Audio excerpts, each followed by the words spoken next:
TV Manijak, emisija za sve uzraste. Južni vetar 2, ubrzanje. Premijerno od 24. septembra, vikendom od 21 čas. Na Superstar televiziji.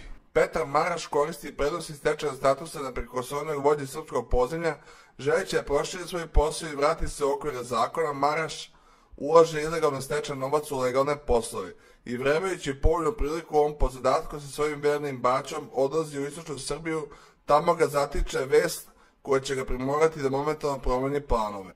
Režija Miloš Avramović. Scenario Petar Mihajlović, Miloš Avramović.